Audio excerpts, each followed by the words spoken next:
It is officially now time for our Trader Talk segment, and that means we're going to bring in tech trader Sean Udell for today. Good morning, Sean.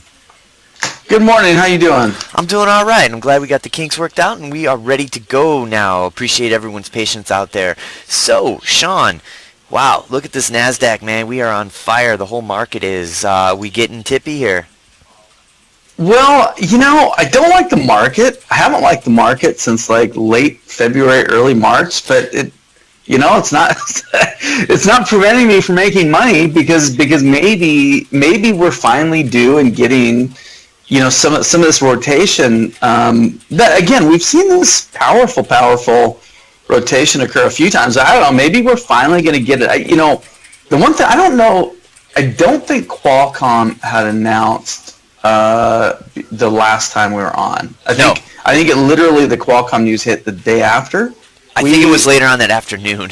Oh, okay, might have been late. Okay, so the one thing I was interviewed by some other people later in the week, and I said the one thing I thought that could happen is that this Qualcomm news, the fact that you have a very, very cheap, very well valued company. With tons of catalysts, but it just, everybody had this big disbelief, fear trade on it. And I basically said that I thought that this could usher in, a rotation to a lot of names that had, very, very material untapped value. And, I think it's fair to say that Twitter is one of those names. Honestly, here, I posted a note earlier today, and not to transition to Twitter too quickly, but I think that this is very much like when Google made their big move, or it could be. And when Google, I owned Google for years. In fact, Google was my largest position for a number of years and did very well. But I missed a big follow-through move on Google because once Google's growth started slowing, I sort of transitioned to other names. Now, I transitioned in spring of 2013 to Apple and Facebook. So Apple and Facebook ended up doing a lot better than Google, but I guess I could have pressed and levered and kept Google too. But what Google did is Google actually had one of their best periods for the stock when their growth slowed. But what happened is their growth slowed down and became more consistent. So I loved Google when it was more like a 32 to a 40% grower. And again, did fine, did well, did great. But a funny thing happened when their growth went from 30% to 12 to 16%. The stock did just as well, and so I don't know. It's entirely possible that Twitter could kind of go down the same road and be revalued, literally magnitudes higher.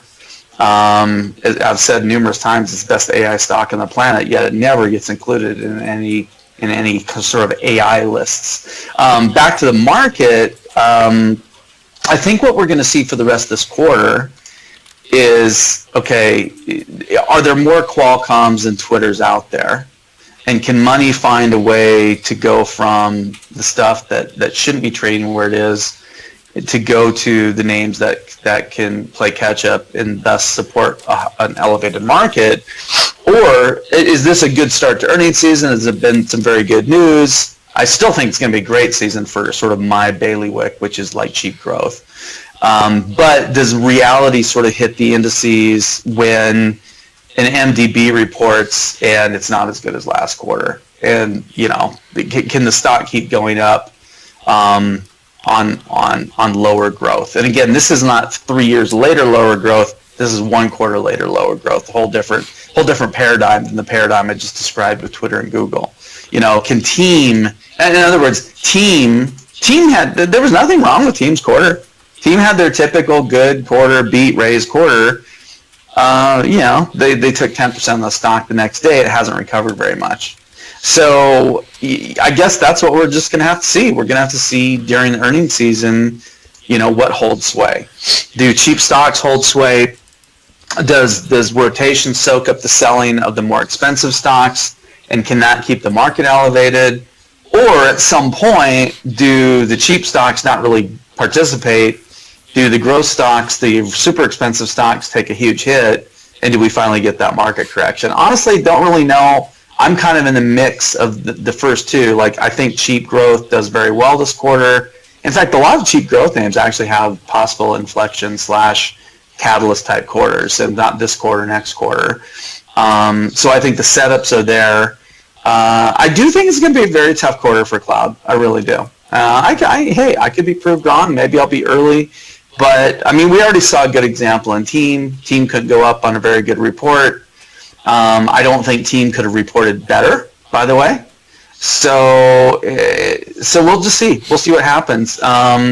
There's plenty of reasons. There's plenty of reasons to tactically be sort of positioned like I am. Like, hey, have longs and value names and shorts and expensive names and maybe some index hedges. Because I just don't know. The other thing we haven't seen any semiconductors report yet. Texas Instruments reports tonight. I'm been wrestling for the last hour whether I want to take some kind of Texas Instruments short into the print. I don't know. I can't really find a put spread I really like or puts I really like. I might just sort of ignore it, maybe try to attack it post-report.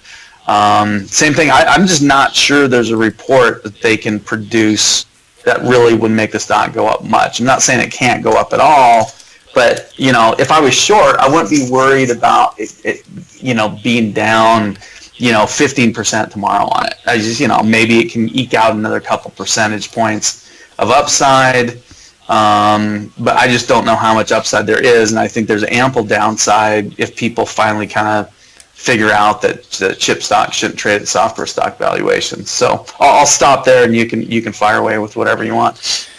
All right. Well, why don't we get into Twitter? So this is one that you've been touting for a long time. Now here we're trading above $40, and I can't remember exactly your price target. I thought it was around like 48 or so. Have you made any adjustments? It's 51. I actually raised it to. I've been modeling it at 58 for a couple weeks. So my next focus list that will come out later this week. We'll have a $58 target on Twitter instead of a $51 target on Twitter. And I still think that's pretty modest. I mean, the whole time, every target I've ever, even when my target was 44 and the stock was 14, I said my price target, I viewed my price target as conservative.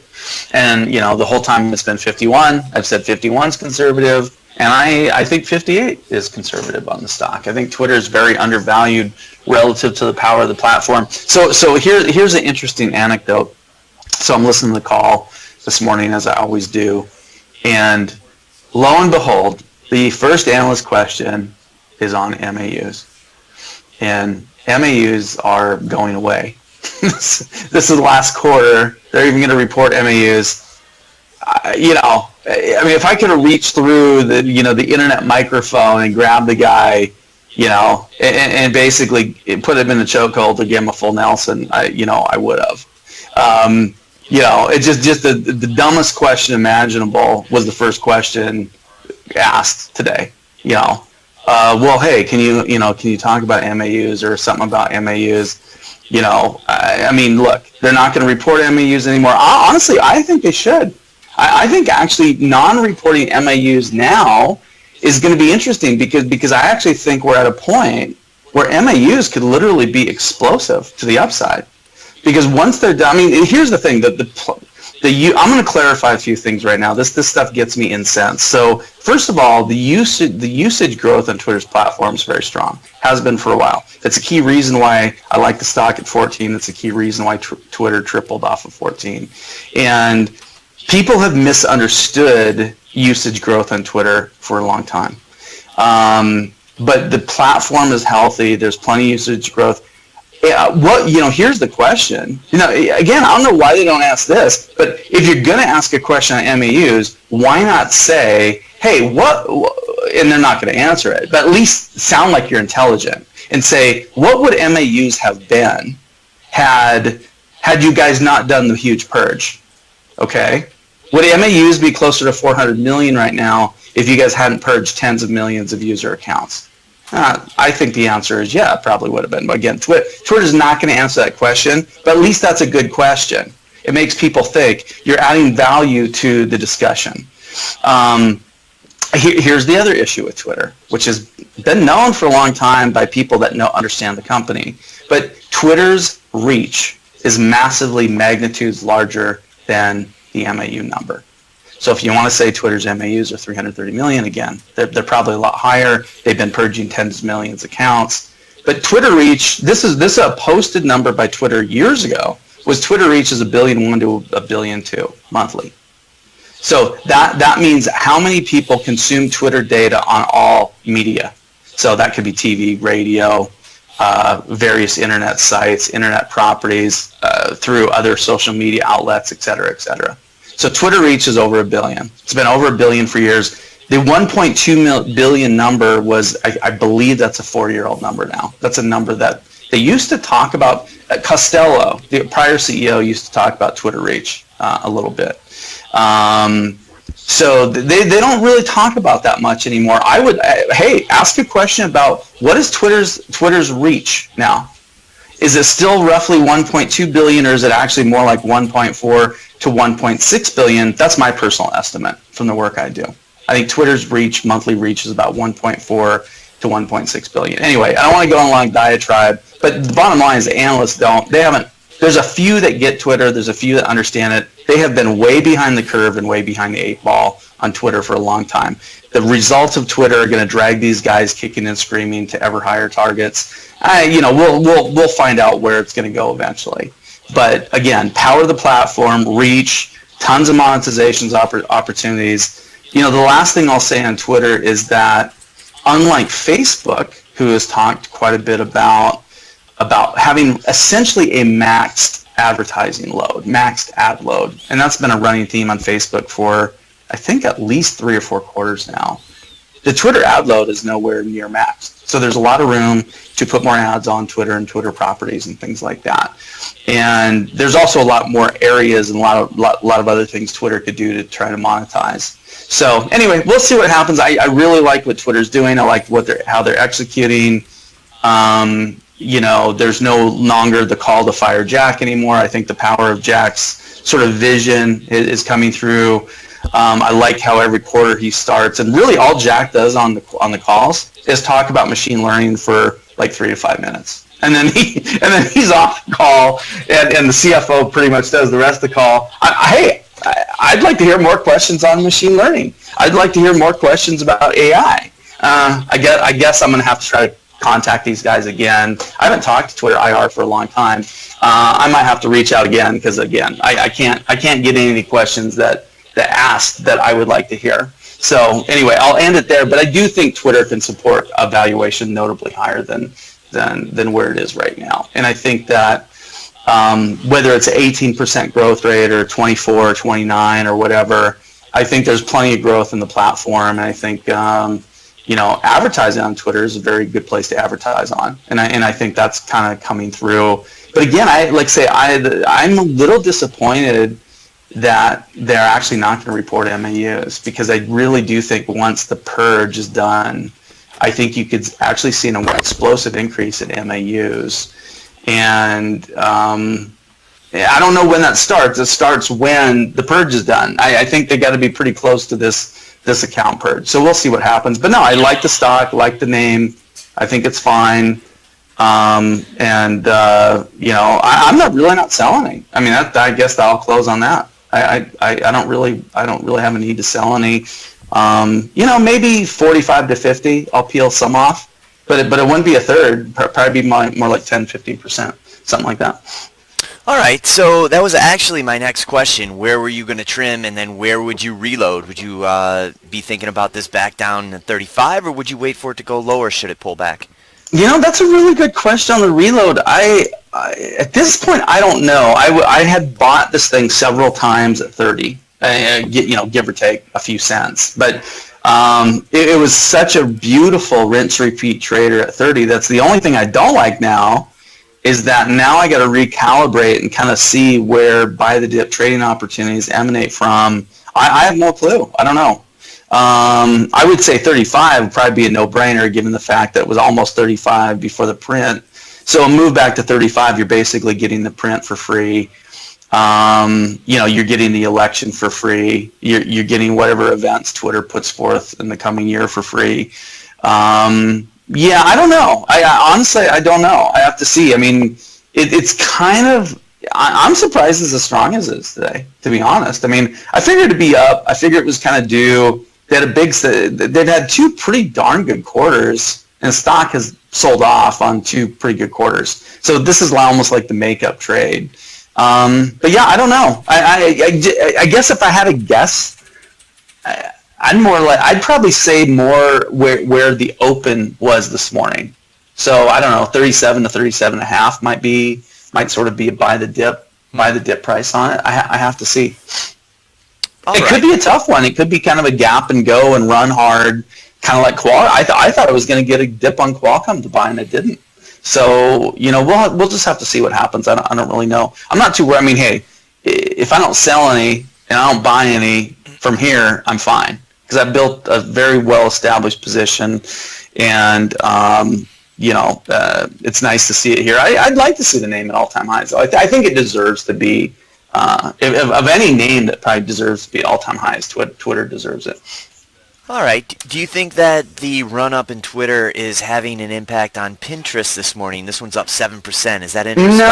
No, I don't. In fact, I was buying Pinterest on its own merits. I think Pinterest is in a market, again, of not very many well-valued stocks with good growth.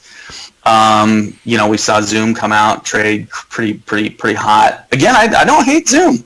I think I was willing to pay like, I don't know, 45-ish for Zoom, maybe give or take a couple bucks. Zoom didn't let me in. But no, I think Pinterest is actually rising on its own merits. I think the trade has been relatively quiet. I like this, as posted, I bought this name. I like it. I pretty much plan to keep it. I think the first print's going to be really good. Pinterest is sort of the anti-Snap. If you remember on Snap's IPO, I was pretty much as bearish as possible. I said maybe the greatest pair trade in the world would be long Twitter, short Snap. On Snap's IPO, that trade pretty much was, I don't think that call could have been any better. And I think Pinterest is pretty much the anti-Snap. I think Pinterest priced well. I think they could have, they basically priced it, I think, with like a down round or something. Not sure they needed to do that, but they did. Anyway, they priced it a lot better than they priced Lyft. I mean, they gave the post-IPO people some juice in it. Again, I think it's going to trade fine. I think the valuation can be quite a bit higher. And I really like the platform. It's a very unique property. I think Pinterest is a durable property. I think, unlike if you remember, and you know this very well in the briefing listeners, I've always said that Twitter is not going to get bought. I've always maintained that. I've always said for sure it's not going to get bought for a fire sale price. I just don't think they get bought. I think Twitter will end up acquiring companies at some point. Pinterest, on the other hand, could be a property that gets bought. So we'll see. Not going to get bought in the first couple quarters, I don't think, but it could be a property that gets bought. But I think they're set up well. I think earnings will be good. I like how they monetize. Again, it's a unique platform. I actually think Pinterest is also a good long complement to Twitter. So especially if you don't own Google. Google is kind of the king of the name, former largest position of mine, but I haven't owned it for quite a while. But yeah, so if you don't own Google, don't own Facebook. I think if you own Twitter and Pinterest, you cover a really good sweet spot in the internet media space, and cover yourself pretty well. So no, I like Pinterest. I think it stands on its own. I think they priced it good. I said that on the deal on my first post where I added some. If anything, I probably should have been a little more aggressive and added more of it. I didn't, but I like the fact that I have some, and we'll go from there. All right. So now that you let me interject. I will say this: I think Spotify is extremely attractive now too. I think again, given cloud hype, cloud growth, valuations of things, valuation of Zoom, the fact that Spotify's come down quite a bit from highs. I think Spotify is another excellent property at very good prices, and it's very, very cheap relative to the growth that they produce. So I'll just add that. I think Spotify is attractive too. All right, and I bet you this might be part of the answer to my next question, because since you had this success in Twitter and Qualcomm over the last couple of weeks, and we've seen the feedback, and people are praising those calls and glad they got in at lower prices and rode this thing up, everyone's going to be wanting to know, what is the next Qualcomm and Twitter on your radar? Yeah? BIDU. No doubt, no worry, no stress. Yeah, BIDU. I honestly think BIDU might be better than all of them. I really do. I think again, I waited, man. I waited and waited and waited. I mean, I've liked BIDU. I've liked BIDU for years, but I don't know if it was technicals, my technical system, gut feel, other positioning, whatever. But I think I've timed BIDU very well. I think that it doesn't mean it needs to go up in the first 2 weeks I own it. It's probably going to be more like Qualcomm and Twitter, where it's probably going to take a couple quarters, maybe a year, for me to latch into where I'm sitting on a position with really, really notable gains that are real sticky with a lot of cushion. But yeah, that's the only real obvious no-brainer. This is a very tough market to find no-brainers now. We went in early 16, there was almost nothing but no-brainers on the long side. And then last December, we got a taste. Again, didn't last long. I mean, we had about a week of a bunch of no-brainers. I was even buying cloud software stocks in November, December.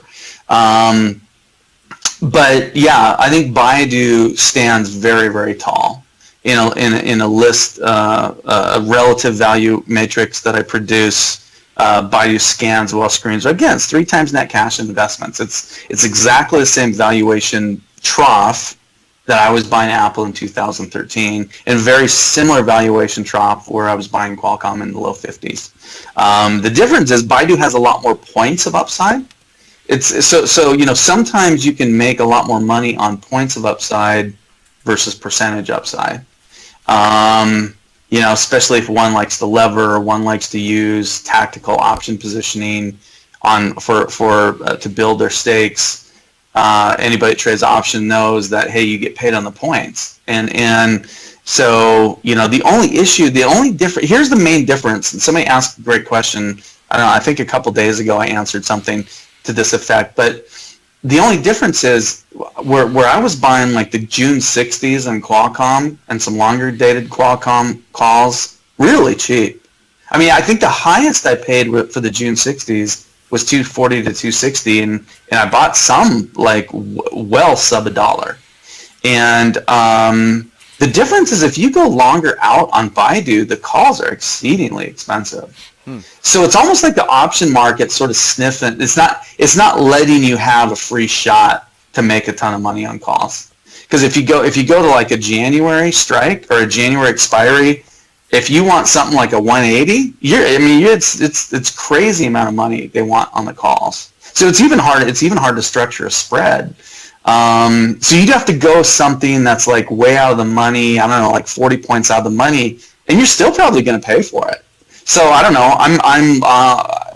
Okay. I'll be uncommon then, and I have scored on some BIDU calls. But it's almost like now that they put in that first burst where the stock went from 164 to 185. It's like ever since that burst, the calls have been expensive. I don't know. It's been weird. But BIDU calls were cheap. That's why I bought some. But you don't have to buy leaps and calls and everything. You buy common. I mean, I just go where the value is. If calls are really cheap relative to stock price, I might do more calls than common. Usually I'll favor common. In fact, the vast majority of the time I'm going to favor common because there's no expiry on it. But if they're going to offer calls up, or puts for that matter, really cheap, I'll tactically buy them. But if the calls are just priced exorbitantly high, it makes buying them harder. And then BIDU calls are expensive. By the way, I think Spotify calls are really expensive too. I haven't looked at that chain much.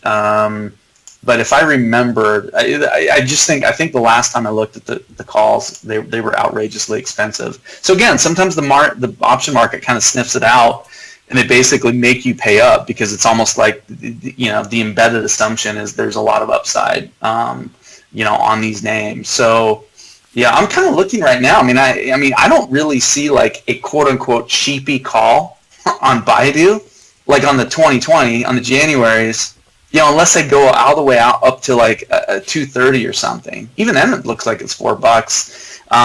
Now that's pretty cheap relative to stock price. That's how you have to look at these. What percent are you paying relative to stock price? But that's way out of the money. I mean, I would think, hey, you should be able to buy at 200 for something reasonable. The 200s are $10.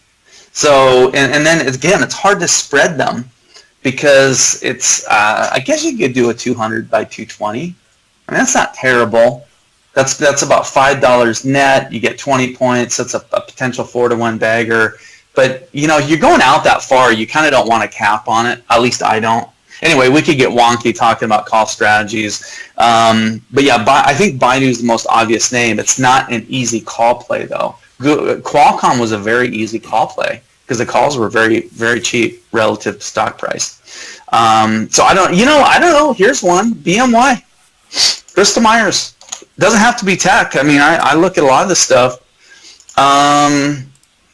As far as large cap names that I follow outside of tech, Bristol Myers is probably one of the most attractive large cap stocks that I can find.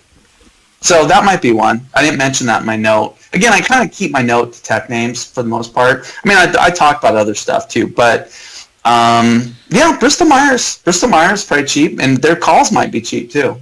I'll look at those a little later. Again, I kind of got my plate full. I don't really need a lot of new names right now.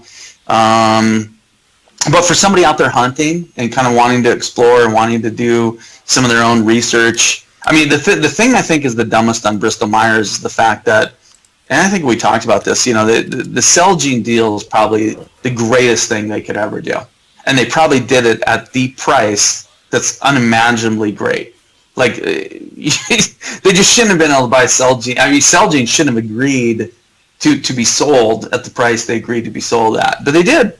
And Bristol Myers is going to be a huge benefactor of that. And I just think it's comical that people actually want to see the deal turn, but whatever. But yeah, that might be one outside of tech. That might be one. But again, I like Baidu. I think Baidu is going to do very well. You don't get a chance to buy a great tech name for 3 times net cash very often. I mean, it doesn't even occur once a year. So anytime I see something like that, I'm pretty excited about it. All right, let's talk about CLDR, CLDR. One of the listeners wants to know if you're increasing your position in CLDR. No, I mean, I pretty much have a full position. I've talked about this a number of times. I'm very comfortable having a full position in CLDR. It's not that far above, where it's trading right now.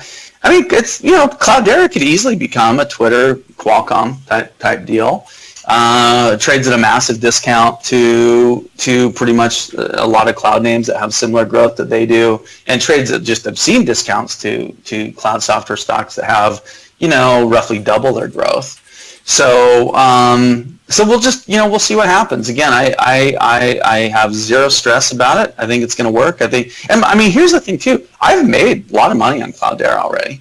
So to me, CLDR is not a position that I've never done anything with. I mean, from the very first time I talked about CLDR, I mean, I think I'm in sort of like, I would call it like holding or / position build number 4. So, I liked the stock when it got cheap post-IPO, bought it, sold most of it. Then it got to kind of that same price level again, bought it, sold most of it. Then it got even cheaper again, under 14, bought it, sold most of it. And then the last time that it went up a lot, I didn't sell much. And that's okay, because I bought most of it between 13, 15, 14 bucks before the Hortonworks deal. But then I also had a big stake in Hortonworks that I was buying cheaper, and that converted into CLDR at very favorable prices. So my cost basis is pretty nice. So one thing, again, this is what I do. We don't give advice. We just share what we're doing. One thing I do that's been very successful, once I feel I have enough of something, I don't feel the need to keep adding to it.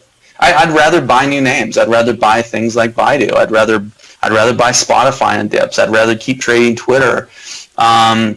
I'd rather do all the work I've done with my 5G names. I'd rather do the work I've done with Bloom Energy, et cetera, et cetera. So I don't get latched in. I call it. There's a word for it that escapes me right now. But basically, I don't get locked in. To something to such an extent that I'm missing lots of other opportunities and lots of things. So, put it this way, if you're locked in to any one name and that's all you can think about, that's probably not a good thing to do from an investment and money management standpoint. It's probably better to have flexibility. It's probably better to have position sizing that's appropriate for a number of names instead of just one name. It's probably not good to overly obsess about any one position, because what happens, you can relax your mind, you can relax your stress level, and you can free things up. And then when Cloudera does come good, or it does become a really good trade, you'll see it. But if you're locked in on it and obsessed over one name, first of all, you're not making money in lots of other things, but then you probably don't have any juice left to buy Cloudera 6 months later when it's a better buy. So the one thing I'd say about Cloudera, it's very good stock. I think very good company. They basically were able to essentially garner a monopoly position in Hadoop, crowdsourced database systems and intelligence. And by the way, they're a big AI company. They really are. They're another one that's not mentioned in the AI field of play, but they're probably one of the more important AI companies long term. I think they'll get their due just fine. I can't say this quarter will be a breakout quarter, but I think that I think as long as they don't guide lower, I'd be surprised if stock doesn't go up. So this is kind of one of those what I call those low risk earnings setups I do like, where I hold a position through earnings. I'm not too worried about further downside. Because literally, I think if they just report a roughly inline quarter, so if the report's in line, if they guide in line, I mean, they might have fairly material upside. But no, I'm willing to wait on it. Again, here's what I don't think. I don't think Cloudera is my next FireEye. FireEye is probably my worst name. And it's not like I have big losses in FireEye. It's just FireEye hasn't gone up as much as, I don't know, 95% of my other picks that have gone up. So, but I don't think it's the same. I think the market's broader, the growth opportunities are bigger. There's a lot more benefits. And again, they've basically cornered the market in their particular space and database software.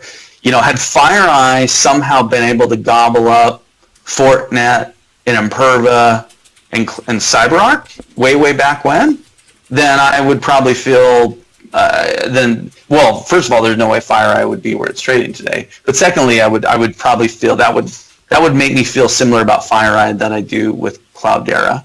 So I think we just have to wait. Like I say, I'm not too worried about it. I got plenty of other winners. And honestly, I like it when I have a name that's lagging, because if I so choose, I want to sell some 5G gains, or I want to sell some Twitter gains, or I want to sell some BIDU gains in the future, or whatever. If I want to increase FireEye, I can. What I would have to do is decide to make it an overweighted position, though. And I don't know if I want to make Cloudera an overweighted position. In fact, I don't like making very many positions material overweights. But I could. I mean, it's a name that qualifies on valuation metrics and in future TAM opportunity and stuff like that. But yeah, I mean, we'll just have to see what happens. It's one of the names I probably think has, one of the easier earnings setups this quarter, though. So again, I'm not worried about it at all. All right, another one wants to get your take on OSTK. Says you haven't mentioned this one in a while. Do you have any new thoughts on OSTK? Yeah, well, I mean, I did something on it not too long ago. I mean, this is much more of a sort of a scarier pure speculation stock than a Cloudera. So, this is one I trade smaller. I don't have big positions in it. I mean, I will say this. I think it's kind of weird. I think, again, Damon's been trading it. I don't know how frustrated he is, but he's been trying it. This is strange. I mean, I'm not saying Cloudera is not strange. I'm not saying. I mean, Qualcomm was extremely strange until it popped. I always think a stock that's not getting its due and trading really cheaply when other things around it are soaring on news that doesn't seem that great to me, is strange. But I operate in a world of strange, because anything that's exceedingly cheap valuation a lot of times is strange.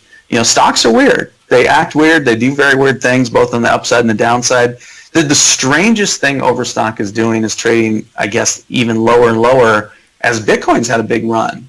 And again, I'm always saying, Overstock is not a Bitcoin. Like they haven't like stored away tons of Bitcoins in their vaults. They're a blockchain play. They're not a Bitcoin play. However, blockchain and Bitcoin moved together, at least have historically. The last time blockchain went nuts, that's when Overstock went from 15 to 80. So it is a little weird. It is a little odd that it's got no love. But the company at the same time has said they're going to do certain things, i.e. sell the retail division, and they haven't. And so, whenever a company kind of says they're going to do certain things by certain time frames and they don't, it just seems that's always like a free fire zone for sellers and shorts. I'm certainly not going to sell it. I don't know. I could look to increase this. Honestly, just there have been so many things that have so much interest that are working really well. I'm going to gravitate and do the ideas I do that I'm posting.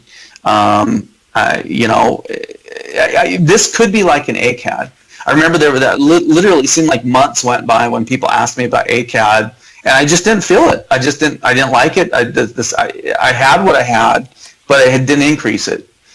And then at some point, I ended up buying it, I don't know, like $14, and the stock's done very well since then. And there could be a point where I just all of a sudden, like, I like the setup, I like the technicals. I mean, the one thing I think long-term readers of mine know, I don't tend to buy stuff that's in a free falling type situation. I usually like to see a curl. I like to see chart stability. I like to see what I call the early turn trade or early curl.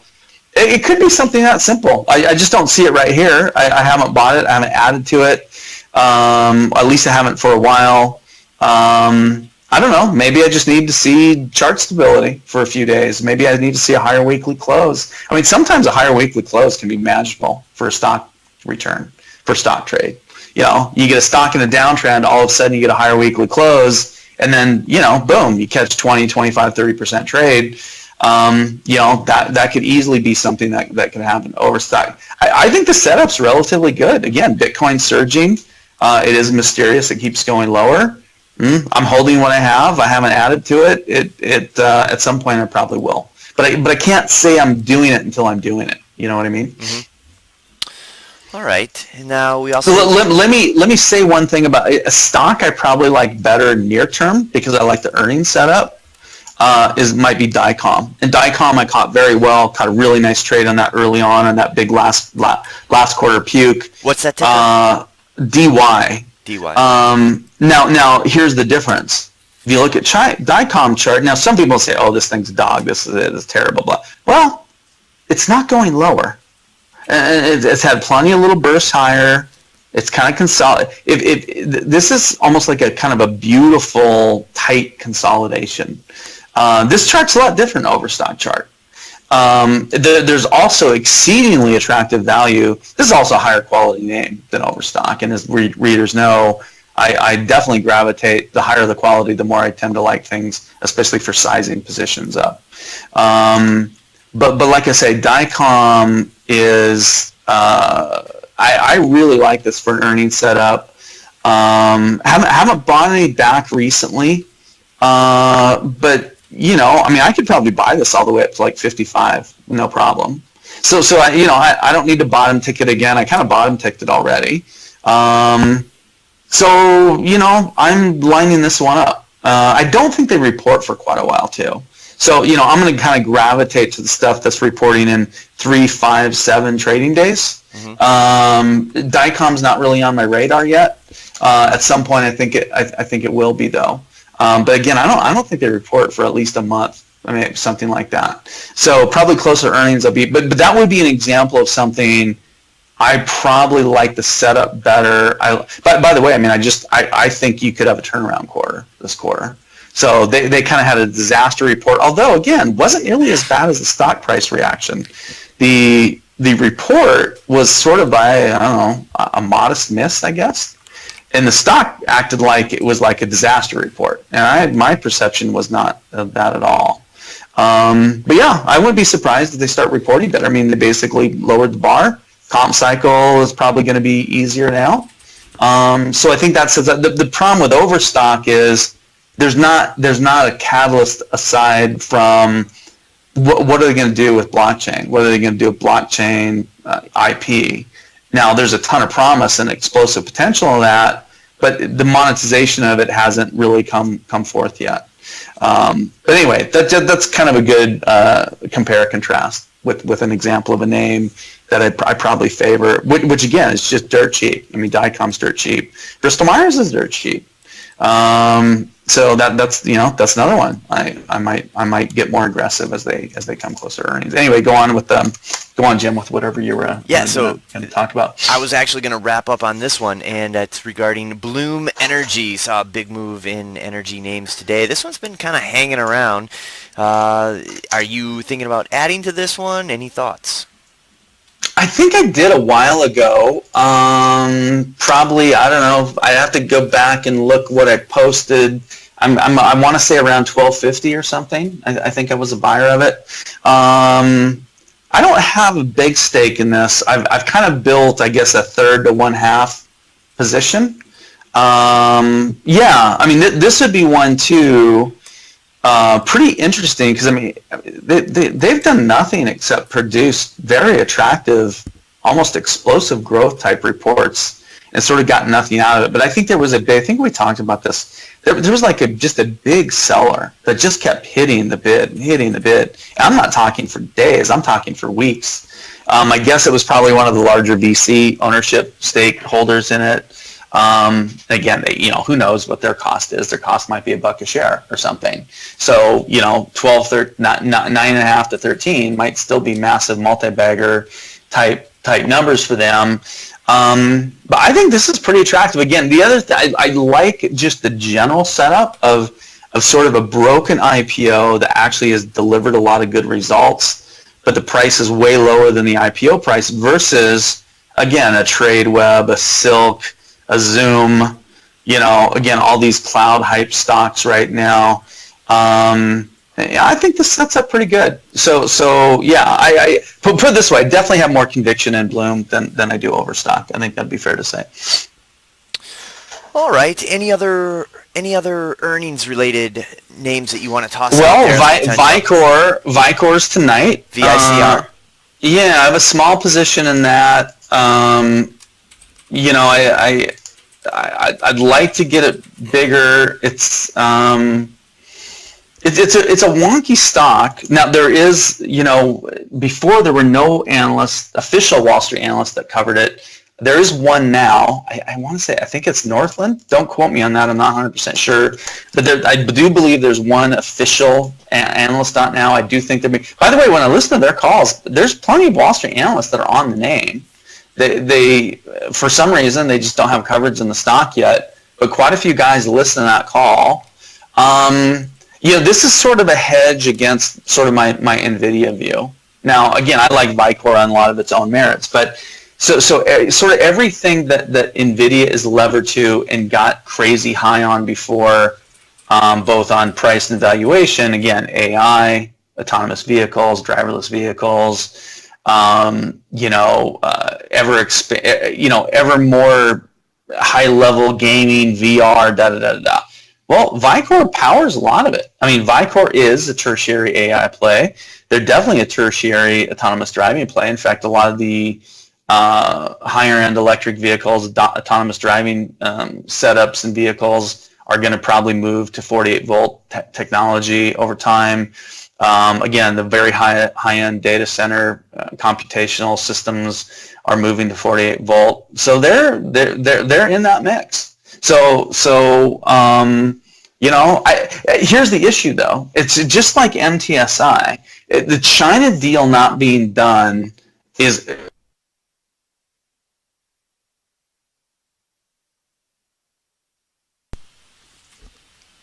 Sounds like we lost TECHT.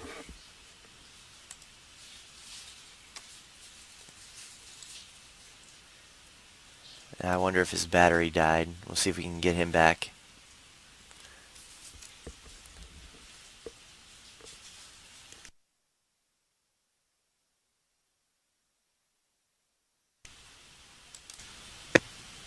Hey, TECHT, we lost you for a second. Well, were we done anyway? Anyway, I was just going to wrap. I don't know where we were. I was just going to say VICR is basically levered to AI, autonomous driving, and various other things, which, you know, as we move from 12 volt to 48 volt, become more important for them. So, but yeah, I'm trying to think if there's any other earnings number. You know, Texas Instruments, again, I'm flirting with maybe a short. I mean, tomorrow, let's close on tomorrow. I mean, tomorrow, I look at tomorrow and all I see are potential shorts. I don't really see any longs after hours. Doesn't mean I'm short all these names, but they're like Xilinx, Tesla, I should have been short, ServiceNow, PayPal former stock of the year stock for me. I don't know if I'd short PayPal, but it's getting pretty juiced. Microsoft, I am short. Lamb could go either way on the report. Facebook, I won't be a buyer here. Anyway, there's lots of stuff. So tomorrow could kind of be more of a NASDAQ reckoning. We'll see. Can all these guys keep delivering quarters good enough to keep prices rising? That's going to be, I guess, the question that's going to be answered the rest of this quarter. All right. For the highly valued names. All right, well, we'll definitely have a whole lot more to talk about next week, so, you know, we'll have to strap it on, and we'll have a ton of earnings to go through. Oh my God, we're in Palooza land now. Yeah, for sure. All right, my man. Well, we'll do a quick little recap of some of these names next week, and then we'll be charging right ahead. So, really, we've got just a ton of things going on, and TECHT's going to be here to keep us dialed in and hopefully make some money on this. Hey, good stuff on that Qualcomm and Twitter, and keep the good stuff going. Thanks, man. Take care. All right, you too. Thanks.